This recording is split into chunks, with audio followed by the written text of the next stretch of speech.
Je commence toujours une nouvelle création guidée par une idée très précise.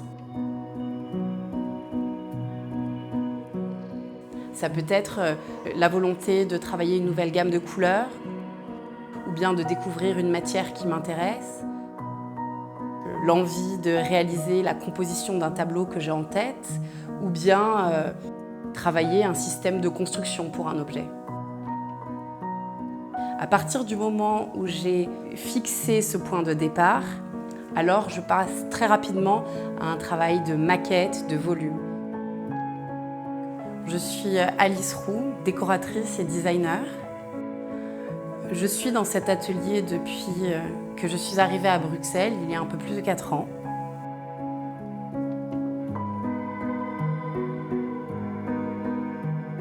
J'ai commencé à peindre du mobilier lorsque j'étais à 7. J'ai commencé sur cette chaise d'écolier comme un modèle d'étude. Ce qui m'a plu dans l'idée de travailler le mobilier peint, c'était d'une certaine façon de décrocher les tableaux du mur pour les faire vivre dans l'espace.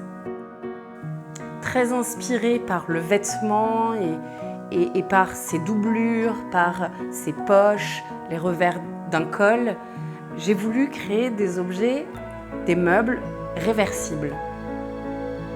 Mon travail est géométrique ou organique et il est très souvent abstrait. Je suis inspirée par l'architecture colorée de Louise Barragan et par les imprimés de Sonia Delaunay.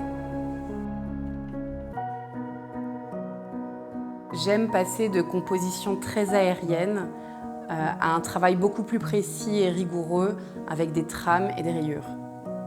Dans mon laboratoire de couleurs, je travaille mes gammes inspirées par un film, un paysage ou bien encore un décor. Je dois toujours travailler en parallèle le design d'un objet et le tableau que je vais peindre dessus. Je travaille sur la recherche de mon matériau, les teintes et les couleurs du bois dans lesquelles je souhaite réaliser l'objet. Je dois toujours faire un travail d'aller-retour entre le dessin et le design de l'objet et la composition, le tableau que je vais peindre dessus. Je dois toujours chercher l'équilibre pour obtenir un objet harmonieux, vivant et joyeux.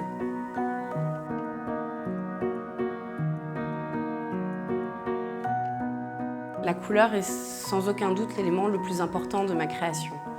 Je me souviens que mon rapport à la couleur a changé à partir du moment où nous avons quitté Paris avec mes parents lorsque j'avais 6 ans pour nous installer à Nîmes.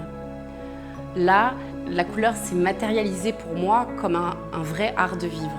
J'ai découvert que la couleur, c'était la fête.